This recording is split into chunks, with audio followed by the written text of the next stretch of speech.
عليكم ورحمة الله وبركاته. وعليكم السلام ورحمة الله وبركاته. الحمد لله رب العالمين، والصلاة والسلام على أشرف الأنبياء والمرسلين سيدنا ومولانا محمد وعلى آله وأصحابه المجاهدين الطاهرين.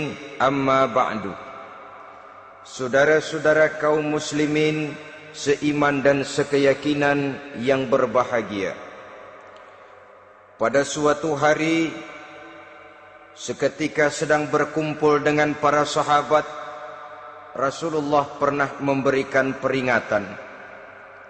Beliau bersabda, yushiku an tada'a alaikumul umamu kama tada'al akalatu ala qas'atiha.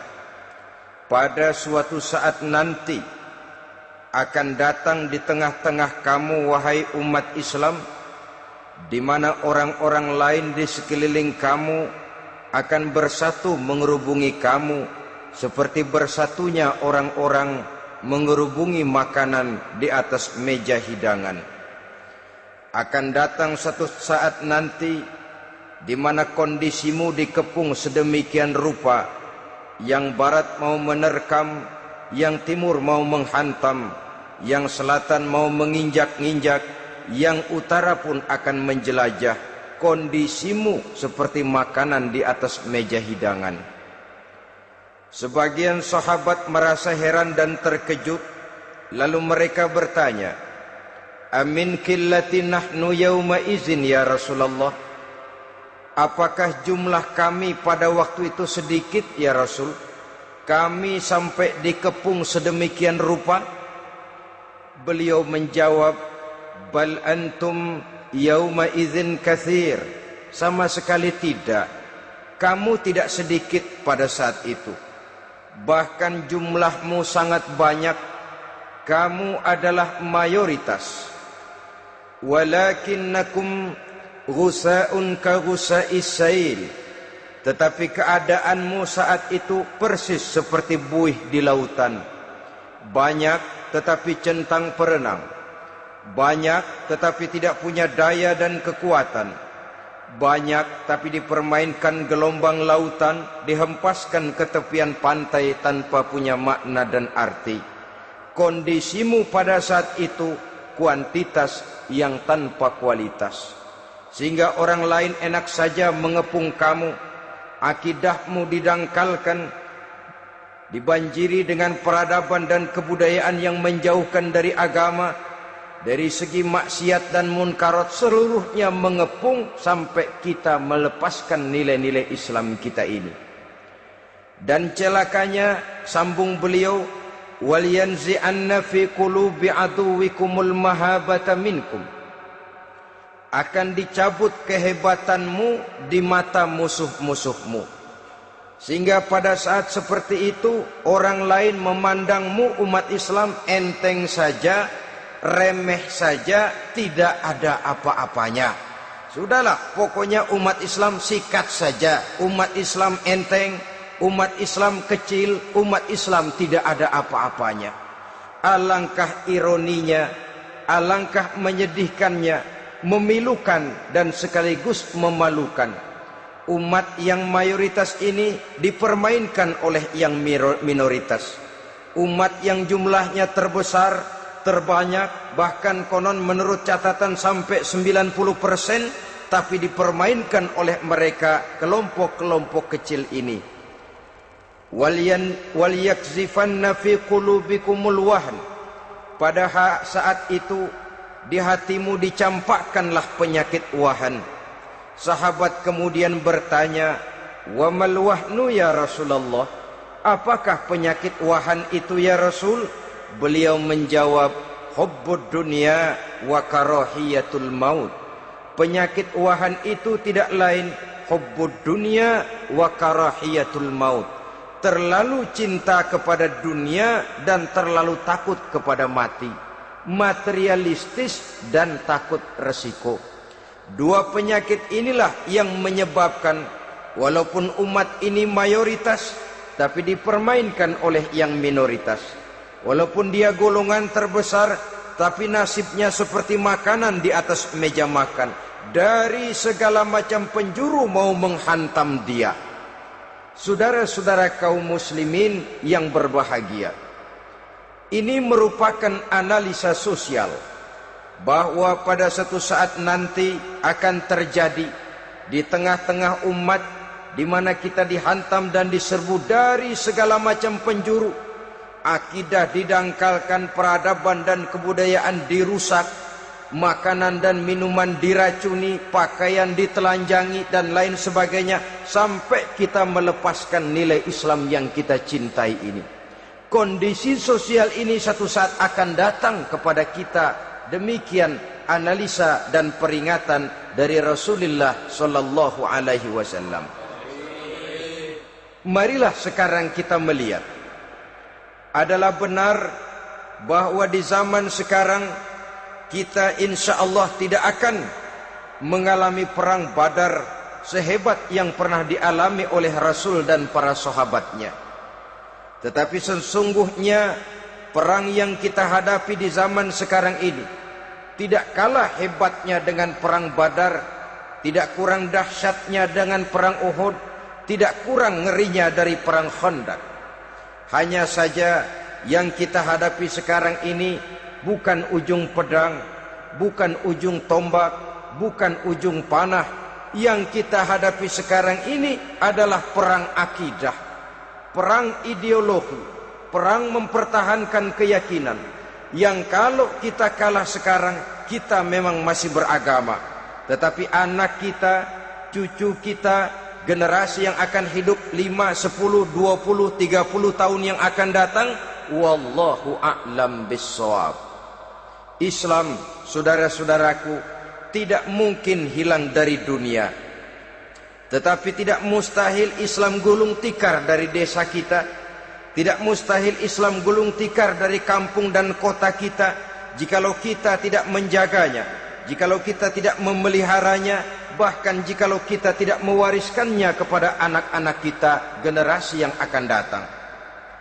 Marilah kita mengingat sejenak bagaimana Islam di Spanyol yang pernah jaya, pernah mewarnai daratan Eropa, dan yang sekarang hanya sekedar tinggal ceritanya saja.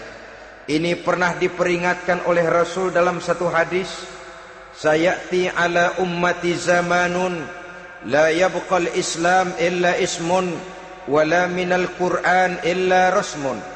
Akan datang satu masa di tengah umatku di mana pada masa itu Islam ada tapi hanya tinggal sekedar namanya saja, dan Quran pun ada tapi cuma sekedar tinggal tulisannya saja. Apabila kita tidak mewariskan ini kepada generasi yang akan datang, maka serbuan-serbuan dari berbagai macam penjuru dari hari ke hari semakin kita rasakan kehebatannya. Tidak mustahil sejarah Spanyol akan terjadi di desa kita, akan terjadi di kampung kita, akan terjadi di kota kita. Orang Spanyol kalau mereka cerita kepada anaknya, mereka akan cerita, "Nak, di sini dulu ada masjid." Kapan, Pak? Dulu bener dah. Banyak orang Islam kalau hari Jumat pada sembahyang, kapan itu, Pak? Dulu sekali. Sekarang cuma sekedar tinggal ceritanya saja. Bukankah sesuatu yang sangat tidak mustahil apabila kita tidak menjaga dan mewariskan Islam ini kepada generasi yang akan datang, maka serbuan-serbuan akan membawakan hasil yang diinginkan oleh para penyerbu itu tadi.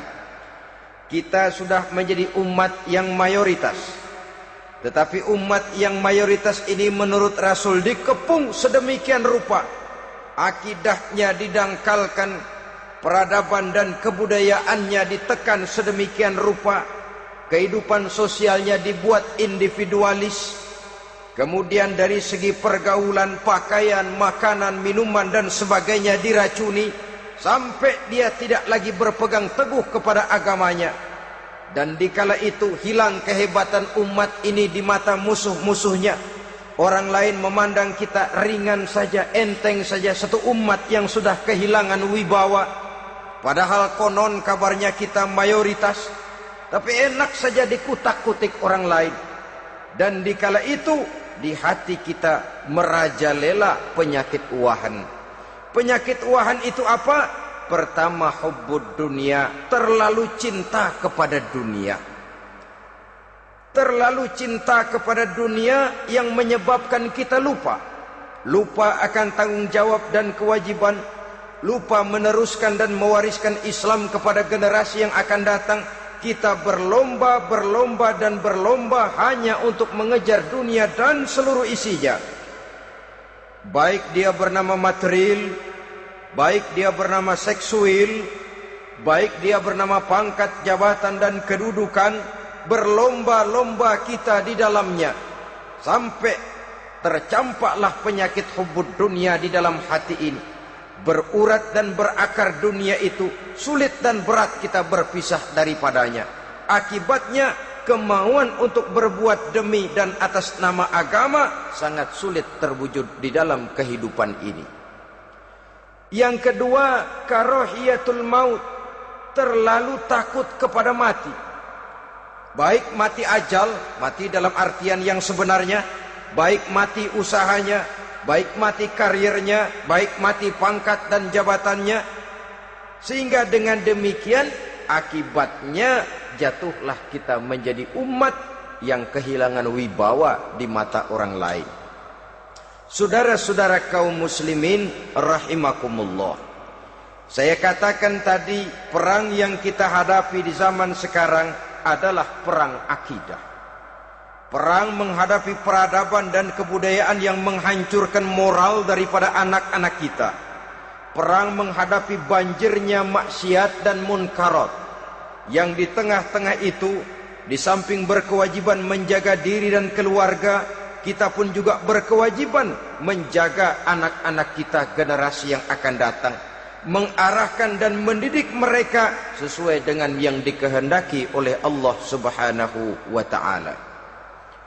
Oleh sebab itu, pada pertemuan kali ini yang akan saya bicarakan ialah bagaimana idealnya seorang muslim lebih dahulu memberikan pendidikan kepada anak-anaknya. Di tengah satu situasi dan kondisi di mana serbuan datang silih berganti melanda dan menghantam umat Islam, kemana anak-anak kita ini harus kita arahkan? Karena kita orang tua mempunyai tanggung jawab. Anak adalah amanah, menyia-nyiakan amanah adalah dosa, dan dosa itu merupakan satu dosa yang besar. Bahkan orang tua bisa saja masuk neraka kalau tidak bertanggung jawab tentang anak-anaknya. Satu riwayat menjelaskan, ada orang soleh, ngajinya cukup, sholatnya cukup, puasanya cukup, zakatnya cukup, di mana ada majelis taklim hadir, baca Quran hobi, fitnah orang tidak pernah. Di akhirat setelah disidang dia ternyata lebih banyak kebaikannya daripada kejahatannya, maka dia pun diperintahkan dan dipersilahkan masuk ke dalam surga. Giliran anaknya disidang, biang okem nih anak. Ditanya, siapa Tuhanmu? Tidak tahu. Siapa nabimu? Tenyaho. Apa kitabmu? Ora gelem.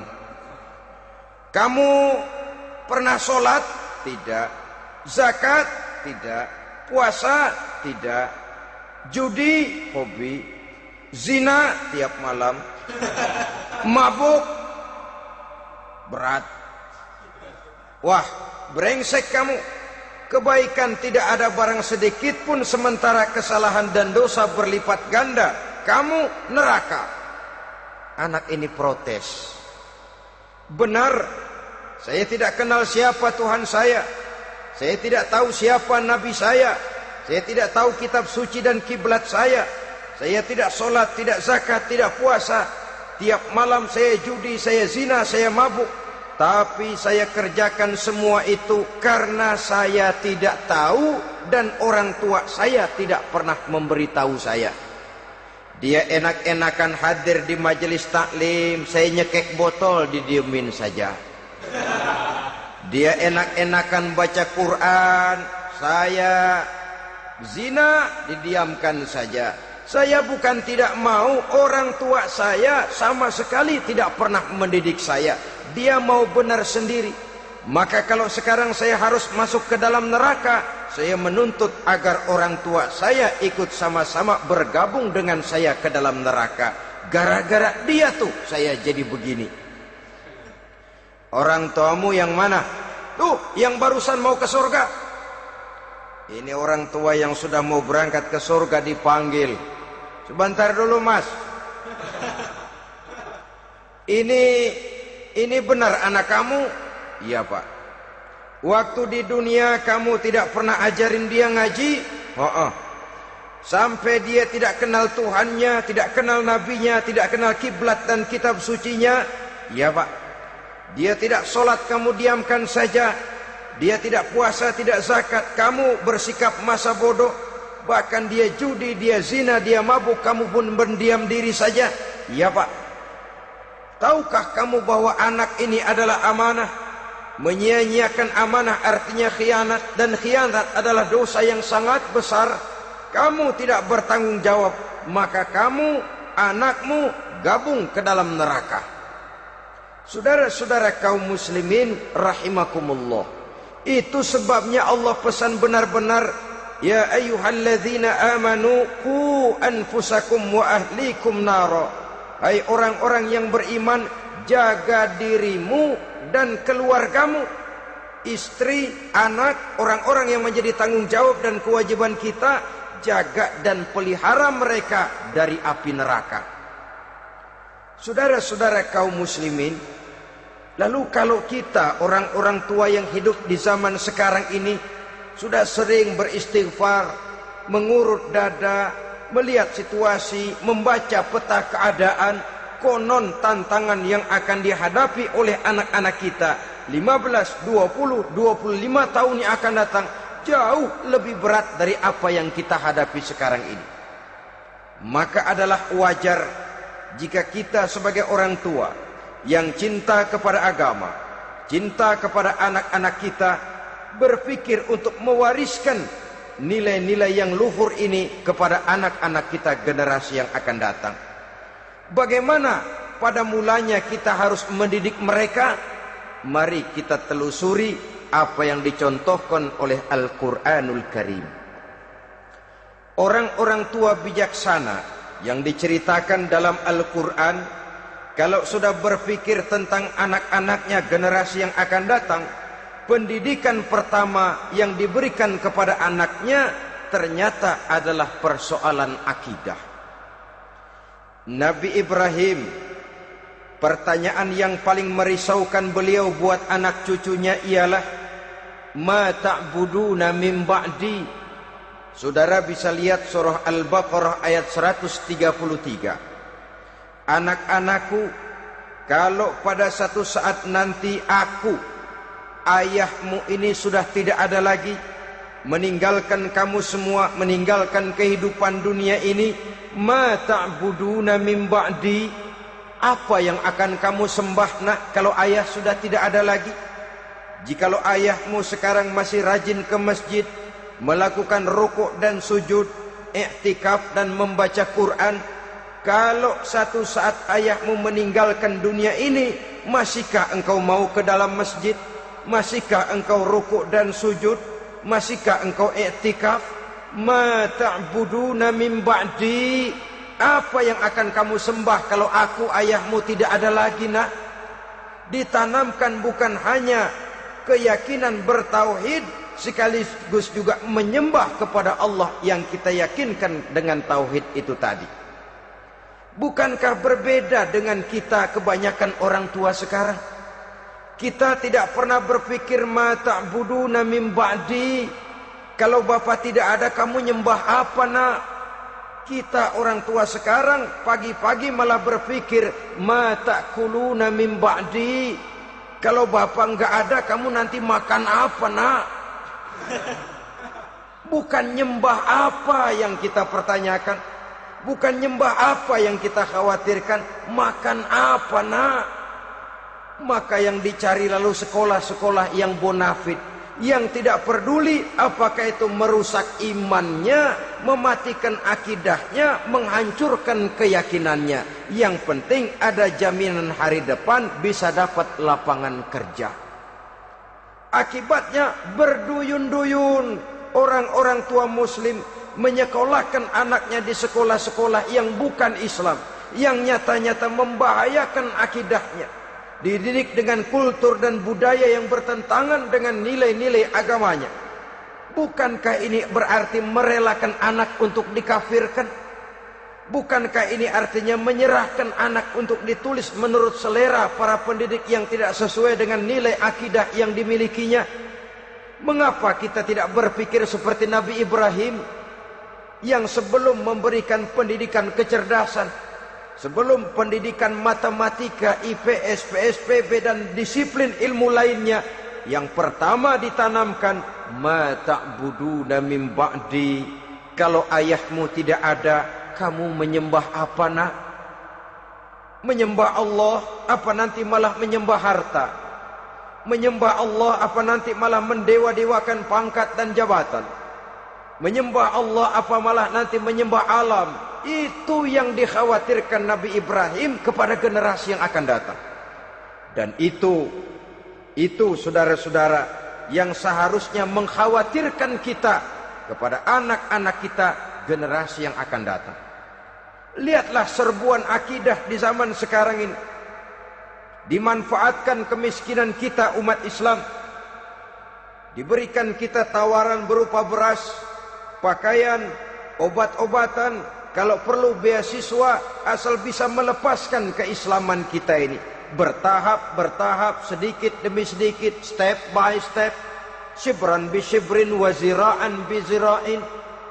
Dan harus saya ingatkan, orang di zaman sekarang tidak mungkin menghantam Islam secara frontal. Tidak mungkin menghantam Islam terang-terangan, apalagi mengerahkan satuan militer. Tidak.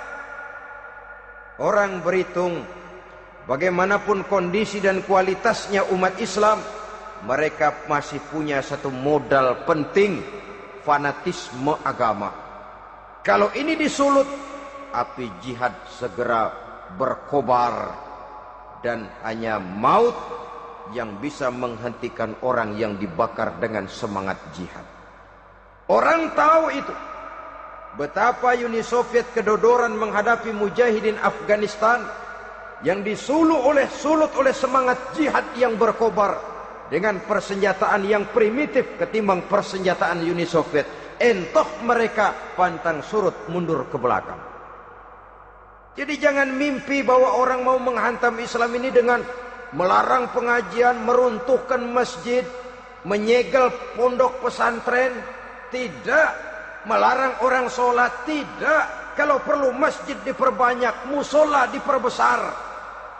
Tapi bikin itu masjid seperti museum.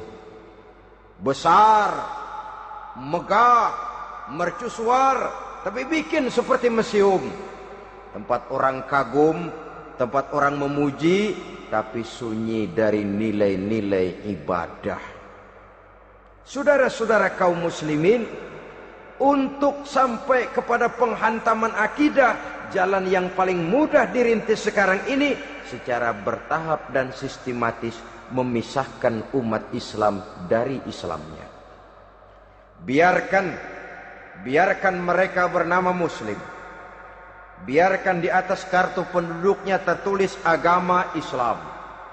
Tapi tanamkan budaya-budaya yang menyebabkan cara bergaul mereka, cara berumah tangga mereka, cara bertetangga mereka, sampai kepada cara mereka berpakaian, cara mereka bergaul, cara mereka makan dan minum, cara mereka mendidik dan menyekolahkan anak, sama sekali tidak lagi mencerminkan nilai-nilai yang islami.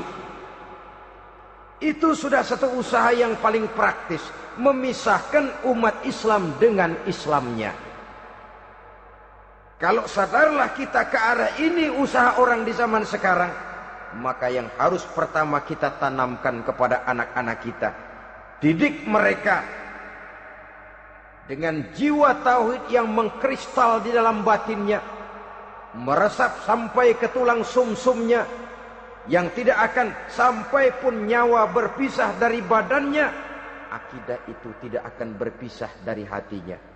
Bahkan dia sanggup dengan tegar berkata, lebih baik saya melarat karena mempertahankan iman daripada hidup mewah dengan menjual akidah. Satu khitah, satu garis kehidupan yang perlu kita wariskan kepada anak-anak kita, generasi yang akan datang. Dahulu ada satu tradisi, saudara-saudara. Kalau anak gadis kita dilamar orang, orang lalu bertanya, anakmu mau ngelamar gadis saya, apa sudah khatam Quran berapa kali? Apa sudah bisa baca kitab macam-macam dan lain sebagainya? Sehingga lahirlah satu kebanggaan. Apapun motifnya, tapi pertanyaan semacam ini zaman sekarang sudah langka. Paling-paling yang ditanya kalau anaknya dilamar orang, anakmu kerja di mana? Gajinya sebulan berapa? Kendaraannya bebek apa soang? Apa-apa? Itu yang kita pertanyakan, berkisar di seputar materi, kerja, job, status sosial, dan lain sebagainya. Perkara bisa baca Quran atau tidak, nomor 18. Perkara sembahyangnya rajin apa tidak, nomor 36. Saudara hadirin, akibatnya terjadi pergeseran nilai. Maka mendidik anak menurut tuntunan Quran adalah seperti yang diberikan contoh oleh Luqmanul Hakim, yang diceritakan dalam surah Luqman mulai ayat 11 dan selanjutnya. Apa pendidikan pertama yang harus kita berikan kepada anak? Pertama, ya bunayya la tusyrik billah. Wahai anakku, jangan sekali-kali engkau menyekutukan Allah. Nak, jaga tauhid, pelihara iman, mantapkan akidah. Ini dasar yang pertama. Belum lagi anak mengenal berbagai macam disiplin ilmu, yang pertama ditanamkan tauhid. Ini yang mendasari kehidupan. Ini yang akan mewarnai dan menjadi warna dari kepribadian seseorang. Sentuhan jiwa tauhid di dalam diri si anak. Belum lagi sempat dia kenal yang lain. Yang pertama yang kita tanamkan, kita wariskan, kita berikan, la tusyrik billah. Jangan sekali-kali menyekutukan Allah. Nah, kalau ini sudah tertanam, ini sudah merupakan satu fondasi yang kuat. Selebihnya nanti tinggal melihat bakat si anak, kemana dia harus dididik ini. Yang terpenting nilai iman lebih dahulu tanamkan. Dan untuk menghancurkan nilai keimanan, saudara-saudara, saya katakan, ingatkan kepada hadis di awal tadi, dikepung kita dari berbagai macam penjuru agar bila bisa melepaskan nilai-nilai iman dan keyakinan. Proses pendangkalan akidah, ditanamkan keraguan kepada agama, ditanamkan rasa malu beragama, sholat malu, baca Quran malu, berangkat ke masjid malu, pakai jilbab malu. Ditanamkan rasa malu beragama, sehingga bertahap sedikit demi sedikit kita mulai berpisah dengan kehidupan beragama. Ditanamkan hal yang sedemikian rupa dari berbagai macam penjuru. Dihantam akidah kuat, dihantam dari segi peradaban dan kebudayaan. Diperbanyaklah peradaban dan kebudayaan yang bukan mendekatkan kita dengan agama, malah mendekatkan kita dengan neraka. Menjauhkan kita dari agama, menjauhkan kita dari nilai-nilai luhur yang diwariskan oleh orang-orang tua kita terdahulu. Adalah kewajiban kita yang pertama, mendidik anak, menanamkan roh, jiwa, dan semangat tauhid di dalam diri mereka. Saudara-saudara kaum muslimin rahimakumullah. Kenapa kita lebih dahulukan menanamkan jiwa, roh dan semangat tauhid ini kepada anak-anak kita? Pertama, kita tidak hanya ingin sekedar mempunyai anak yang pintar, tetapi lebih daripada itu kita pun ingin mempunyai anak yang benar. Segala macam disiplin ilmu, segala macam bentuk penalaran ilmiah dan pengisian intelektualitas manusia mungkin di satu sisi akan membuat dia pintar, tapi di sisi lain belum tentu akan membuat dia benar. Nabi pernah memberikan peringatan, man izdada ilman walam yazdad huda lam yazdad minallahi illa bu'da. Orang yang hanya bertambah ilmu pengetahuannya tapi tidak bertambah hidayah dari Allah, tidak makin mantap keimanannya, maka seluruh nilai-nilai ilmunya hanya akan menjauhkan dia dari Allah Subhanahu wa taala. Dan adalah lebih merupakan azab daripada nikmat kalau kita diberikan ilmu pengetahuan yang hanya akan menyebabkan kita semakin jauh dari Allah Subhanahu wa taala.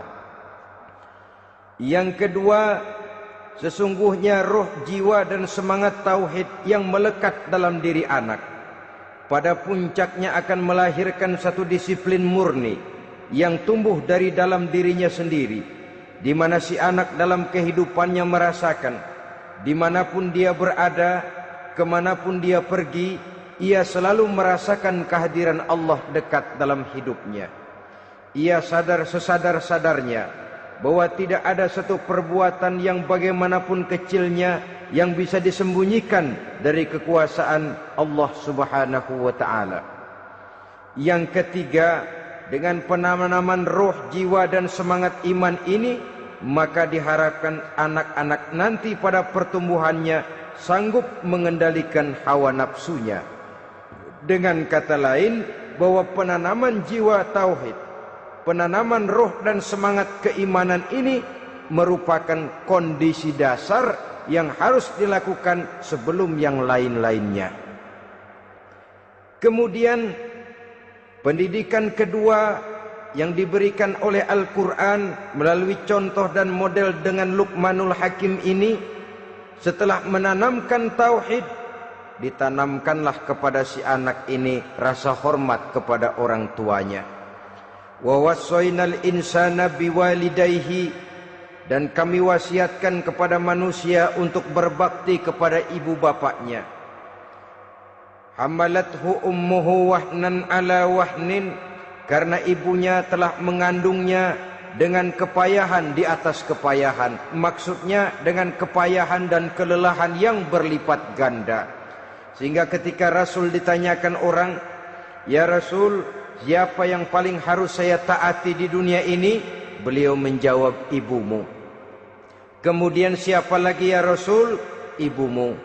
Setelah itu siapa lagi ya Rasul? Ibumu. Dan kemudian siapa ya Rasul? Bapakmu. Ibu, ibu, ibu, bapak. Bahkan al-jannatu tahta aqdamil ummahat, surga berada di bawah telapak kaki ibu.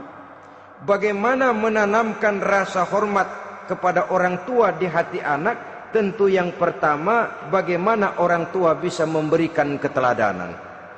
Marilah kita sebagai orang-orang tua ini menyadari bahwa sebelum anak kenal sekolah dasar, sebelum anak kenal TK, ibtidaiyah, sanawiyah sampai kepada perguruan tingginya, yang pertama dia kenal adalah lingkungan rumah tangganya, gurunya adalah ibu bapaknya. Di sini berlakulah apa yang dinamakan keteladanan. Keteladanan jauh lebih berhasil daripada sekedar teori-teori yang muluk. Keteladanan jauh lebih berhasil daripada berbagai macam indoktrinasi dan penataran. Kurangnya keteladanan akan menyebabkan anak mencari pola. Apabila kita orang tua ini tidak bisa memberikan keteladanan yang baik kepada anak-anak kita, maka pada suatu saat anak-anak akan menganggap enteng dan kehilangan wibawa kita sebagai orang tua di mata mereka. Dikala itu akan sangat sulit kita membentuk kepribadian mereka. Bukankah di zaman sekarang ini kita banyak mengalami krisis wibawa, krisis figur? Ada yang karena rapotnya merah melulu, gurunya dikeroyokin. Pak guru pulang sekolah dicegat. Bahkan nyaris ada orang tua pernah dibunuh oleh anaknya sendiri. Dan lain sebagainya, kasus-kasus yang sebenarnya tidak perlu terjadi, karena memang bukan saja bertentangan dengan nilai budaya kita sebagai bangsa, tapi juga bertentangan dengan ajaran agama kita sendiri. Krisis wibawa, krisis figur, yang juga akibatnya harus kita sadari banyak faktor yang membentuk kepribadian anak. Pergaulannya, yang dibacanya, yang ditontonnya, yang disaksikannya di dalam kehidupan. Benar kita menyekolahkan mereka, tapi berapa jam mereka di sekolah? 6 jam, 7 jam paling lama. Sedangkan mereka hidup 1 hari 1 malam 24 jam. Kalau cuma 7 jam di sekolah, ini berarti lebih banyak dia di luar sekolah. Dan di luar sekolah itu artinya ya rumah tangganya, ya temannya, ya lingkungan di mana dia tinggal, yang seluruhnya sangat besar pengaruhnya dalam ikut membentuk kepribadian anak-anak kita. Saya katakan tadi, di samping kita menghadapi perang akidah, kita pun berhadapan di dalam perang menghadapi peradaban dan kebudayaan yang bukan saja menjauhkan kita dari agama, tetapi sanggup menghancurkan moral daripada anak-anak kita. Secara pribadi, saudara-saudara, saya iri, saya kagum misalnya dengan kemajuan yang diperoleh oleh negara tetangga kita, Jepang misalnya. Padahal tahun 45 ia pun hancur lebur oleh meledaknya atom di Hiroshima dan Nagasaki. Tapi bagai satu tenaga raksasa kemudian Jepang bangkit menjadi satu negara superpower di Asia. Bahkan gurunya saja Amerika sekarang ini kewalahan menghadapi perang dagang dengan Jepang ini. Dan yang menarik, Jepang bisa maju dan modern dengan tetap menjadi Jepang, tanpa harus kehilangan identitasnya sebagai satu bangsa, tanpa harus kehilangan kepribadiannya sebagai satu bangsa. Sebagai negara yang sedang berkembang, kita sering latah. Kita ingin meniru Barat, tapi bukan teknologinya, westernisasinya yang kita tiru. Bukan isinya, kulitnya yang kita ambil. Akibatnya apa? Modernnya belum, orangnya sudah Barat. Bergaulnya sudah cara Barat, berumah tangganya sudah cara Barat, berpakaiannya sudah cara Barat, mendidik anaknya sudah cara Barat. Di mana ketemu orang tua cukup hello daddy. Kulitnya kita ambil, sementara isinya kita campakkan. Ironi dan menyedihkan. Padahal kita sesungguhnya bisa maju dan modern, bisa mengejar segala ketinggalan dan keterbelakangan kita, dengan tetap menjaga nilai-nilai luhur budaya kita sebagai satu bangsa, mengambil isinya, dan kalau memang tidak perlu, lalu mencampakkan kulitnya.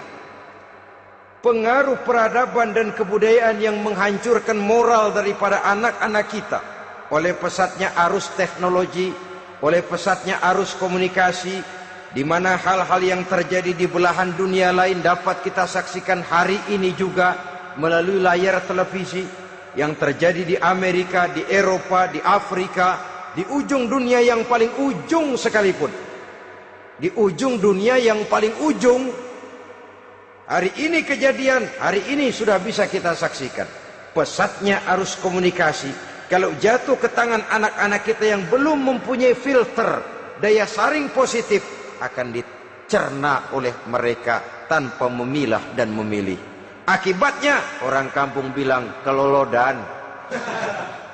Makan nggak dikunyah lagi, tentu saja akhirnya kelolodan. Dan kalau sudah kelolodan, menyusahkan kita seluruhnya.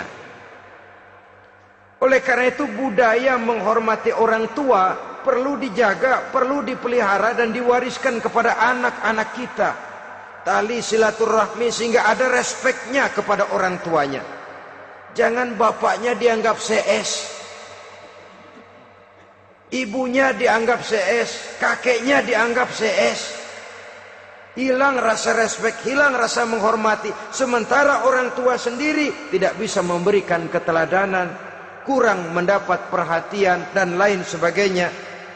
Apalagi kalau baik ibu maupun bapak adalah orang-orang karier yang setiap hari sibuk menghadapi tugas masing-masing.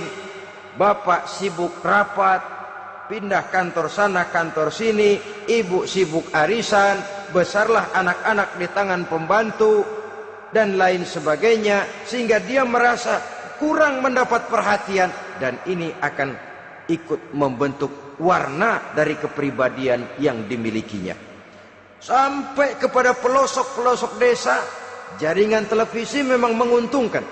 Tapi kalau sudah sampai kepada menayangkan budaya-budaya yang tidak sesuai dengan pola di mana mereka tinggal, pola lingkungannya, dan ingin mereka terapkan dalam kehidupan, ironi dan menyedihkan. Maka sering dikatakan, jikalau ABRI masuk desa, rakyat beruntung. Jikalau listrik masuk desa, rumah jadi terang. Jikalau koran masuk desa, rakyat jadi cerdas. Jikalau hakim masuk desa, rakyat lalu sadar hukum. Tapi jikalau maksiat dan munkarat masuk desa, minuman keras masuk desa, judi masuk desa, pelacuran masuk desa, rakyat tentu kiamat. Dan kita harus punya budaya untuk memilah dan memilih, mempunyai filter untuk jadi daya saring positif. Oleh karena itu, saudara-saudara, tahap kedua setelah menanamkan jiwa tauhid kepada anak, tanamkan rasa hormat kepada orang tuanya. Orang tua itu ibu bapaknya, orang tua itu guru-gurunya yang mengajarkan dia, atau yang dianggap tua yang lebih senior dari dia. Karena tidak ada satu peradaban yang berdiri sendiri. Bagaimanapun maju dan modernnya kita sekarang, tentu merupakan mata rantai yang berkaitan dari generasi terdahulu. Ini yang kedua. Setelah tauhid, berbakti kepada ibu dan bapak. Tidak ada satu kebahagiaan yang bisa ditegakkan di dunia ini tanpa doa, tanpa restu daripada ibu dan bapak. Ini keramat hidup. Doanya dikabul Allah dan kutubnya juga dikabul oleh Allah Subhanahu wa ta'ala. Jadi mendidik anak setelah menanamkan jiwa tauhid, menanamkan rasa hormat dan taat berbakti kepada ibu bapaknya. Itu yang kedua. Kemudian yang ketiga, melalui model Luqman, Quran mendorong kita untuk mendidik anak, menanamkan etika otonom. Apa itu? Ya bunayya, innaha in takum mithqala habbatin min khardalin fatakun fi sakhratin aw fis samawati aw fil ardi ya'ti biha Allah. Wahai anakku, sesungguhnya kalau ada satu kebaikan yang kamu kerjakan, kecil, tidak nampak oleh pandangan mata yang zahir, yang kecil itu tersembunyi di puncak langit, di dasar bumi yang paling dalam, atau di tengah batu hitam sekalipun, Allah pasti mengetahuinya dan pasti akan memberikan balasan yang seadil-adilnya. Pendidikan apa ini? Pendidikan moral, menanamkan etika otonom. Nah, kau berbuat baik jangan karena dilihat orang. Kau tidak mau melakukan kejahatan jangan cuma karena ada polisi.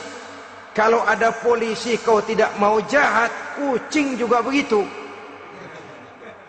Coba lihat kucing, taruh ikan asin di piring kaleng, tongkrongin. Aduh, kucing kalem, sopan, tenang. Sedikit kita lengah, habis ikan digarap. Tapi ditanamkan satu kesadaran, kemanapun kau pergi, nak, apapun yang kau kerjakan, tersembunyi di tengah batu, di dasar bumi, di puncak langit, Allah pasti tahu. Dalam bahasa yang ringan, nak, kita ini diawasi oleh dua hiperkomputer yang maha sensitif, produksi langit mereknya Rokib dan Atid. Itu komputer yang sangat peka dan sensitif. Jangankan kita berbuat, kita berniat baik saja, komputer sudah nyatat sendiri. Inilah yang orang sekarang namakan waskat, nah, pengawasan malaikat. Kalau hidup sudah merasa diawasi oleh malaikat, waskat berhasil. Tapi kalau waskat sudah diawasi malah nekat, itu yang gagal. Atau yang diawasi dan yang mengawasi sama-sama sepakat, nah, itu juga bisa cincai. Saudara-saudara kaum muslimin rahimakumullah, waskat dalam pengertian kita muslim, bagaimana hidup ini merasakan diawasi oleh malaikat. Intelektualitas yang tinggi sekalipun, IQ yang nilainya plus sekalipun, disiplin ilmu yang bagaimanapun banyak yang memenuhi benak kita, tanpa diiringi oleh etika otonom, orang sering mencari celah dan kesempatan. Mencari celah dan kesempatan.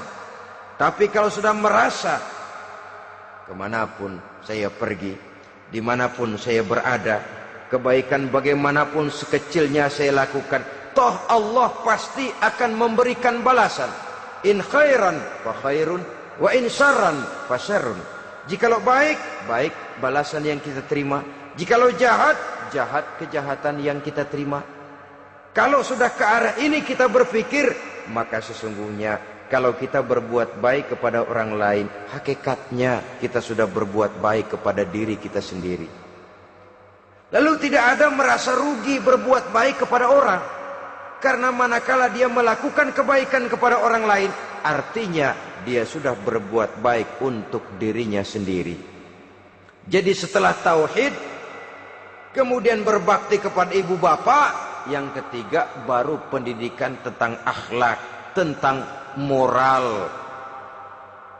Pola ini yang sering terlupakan oleh kita, bahwa bagi kita itu pendidikan tidak lain upaya mencerdaskan otak anak.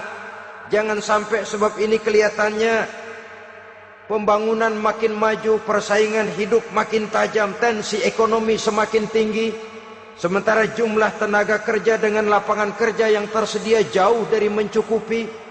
Jikalau tidak membekali anak dengan pendidikan yang menunjang lapangan pekerjaan, orang tua khawatir, takut sekali anaknya jadi gelandangan.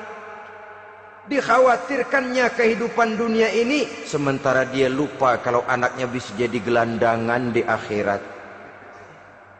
Padahal selama-lamanya gelandangan di dunia paling seumur manusia itu 60 tahun, 70 tahun lah umur orang sekarang. 70 itu sudah luar biasa itu. Tapi kalau harus menggelandang di akhirat, menjadi gelandangan di akhirat, alangkah menyedihkannya. Apakah akan kita korbankan satu kehidupan yang langgeng, abadi, cuma karena tertipu oleh fata morgana dan kamuflase? Kita korbankan yang sedikit, kita korbankan yang besar karena kita memilih yang sedikit. Dalam bahasa Al-Quran memang pernah diceritakan hidup ini hakikatnya perlombaan, saudara-saudara. Perlombaan. Dan di dalam perlombaan itu ada yang menang, ada yang kalah. Al-Quran lalu memberikan peringatan, Alhaakumut takatsur, kamu telah lalai karena berlomba-lomba memperbanyak harta, mempertinggi pangkat dan kedudukan, hatta zurtumul maqabir, sampai kamu akan masuk ke liang kubur baru sadar. Apalagi kalau nafas sudah sampai di tenggorokan. Persis Fir'aun sudah tenggelam di lautan merah, mau mampus, baru dalam sekaratnya amantu bi Rabbi Musa wa Harun. Kalau begini caranya, saya juga percaya kepada Tuhan Musa dan Harun, percaya kepada Allah. Sudah mau mati, baru amantu bi Rabbi Musa, kami percaya kepada Tuhan Nabi Musa, kata Fir'aun. Malaikat maut kesal benar, dilelepin terus di laut, mampus tuh sekalian. Hidup ini memang kita berlomba. berlomba dengan waktu, berlomba dengan umur, berlomba dengan tenaga, berlomba dengan tetangga. Yang jangankan kita sampai mundur, berhenti saja sejenak, kita akan ditinggalkan oleh yang lain. Tiada kata mundur, bahkan tiada kata berhenti. Sekali kita melangkah, melangkahlah terus. Tapi berlombalah seperti yang dikehendaki Quran. Fastabiqul khairat. Berlomba-lombalah di dalam kebajikan. Jangan berlomba-lomba di dalam kemaksiatan, kemunkaran, kejahatan. Berlombalah dalam urusan kebaikan. Saudara-saudara kaum muslimin rahimakumullah. Tauhid, berbakti kepada ibu bapa, kemudian pendidikan tentang moral. Apabila pendidikan tentang moral sudah tertanam, barulah lihat bakat si anak. Kemana bakatnya? Anak saya kelihatannya dari kecil demennya main bedil-bedilan saja. Abri kali itu. Kirim ke Magelang, masukkan akabri. Tapi dengan syarat 3 itu tadi.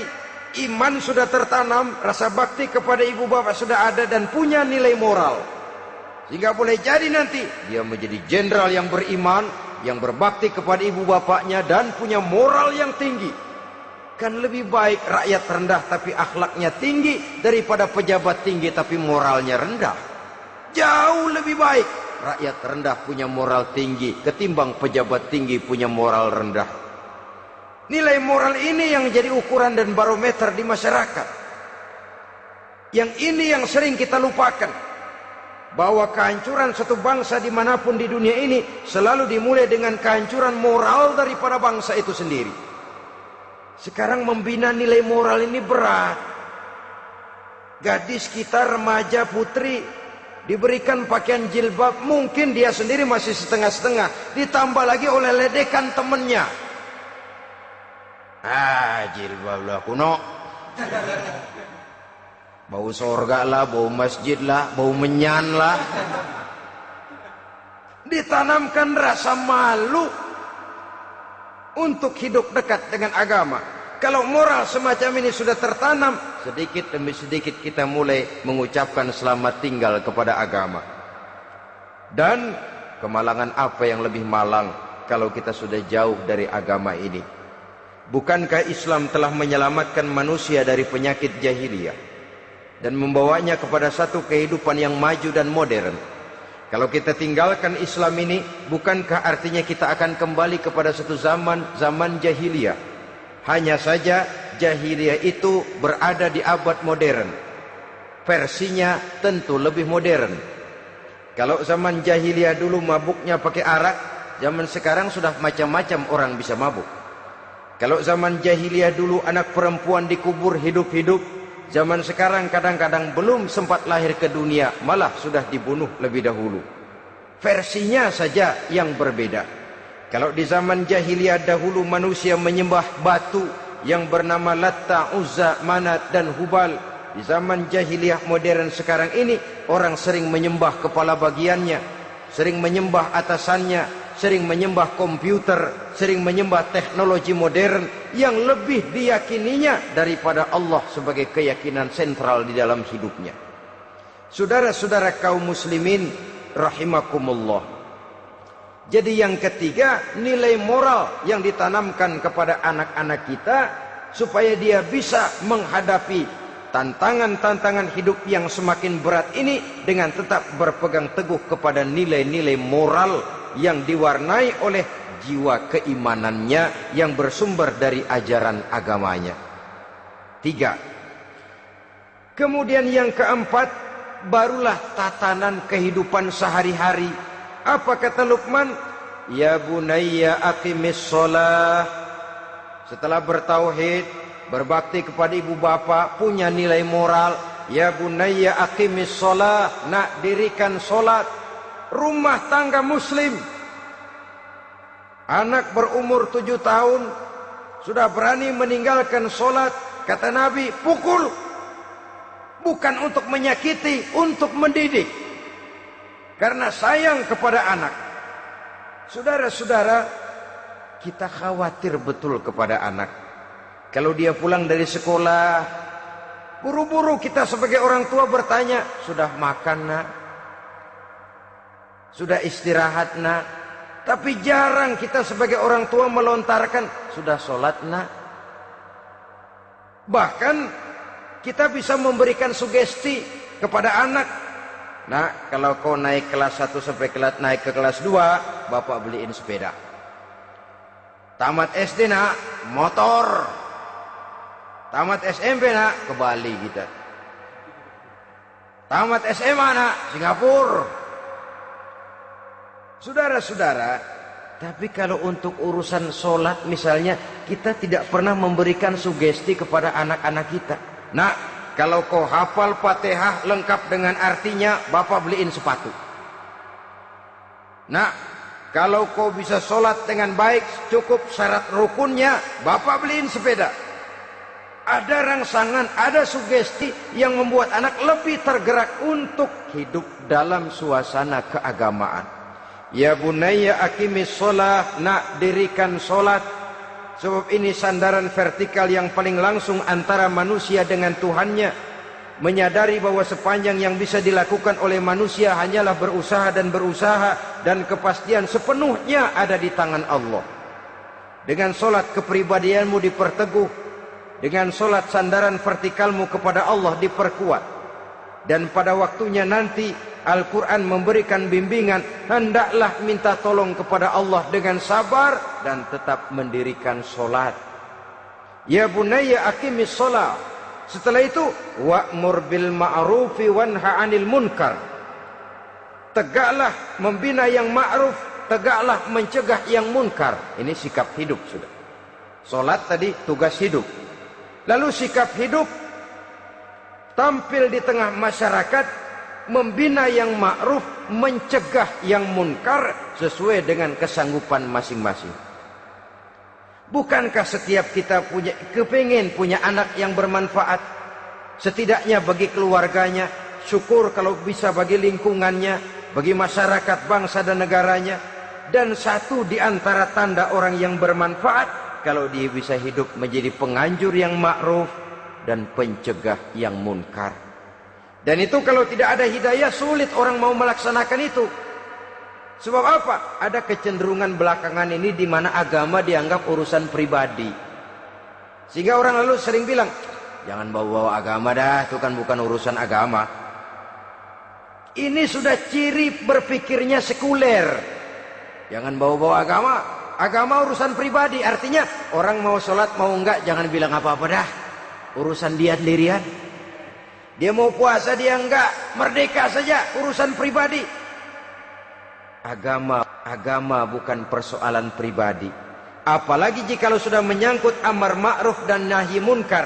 Siap menegakkan yang baik, mencegah yang munkar, untuk tegaknya satu masyarakat yang diwarnai oleh kebaikan dan terhindar dari segala macam kejahatan. Dan terus ayat-ayat selanjutnya mencerminkan sikap hidup. Namun yang intinya, cara mendidik anak yang baik, yang dicontohkan oleh Al-Quran dengan Luqmanul Hakim sebagai model. Pertama, tanamkan tauhid. Yang kedua, tanamkan rasa hormat dan berbakti kepada ibu bapaknya. Yang ketiga, tanamkan moral, nilai akhlak yang tinggi. Setelah itu yang keempat, biasakan hidup dalam suasana keagamaan.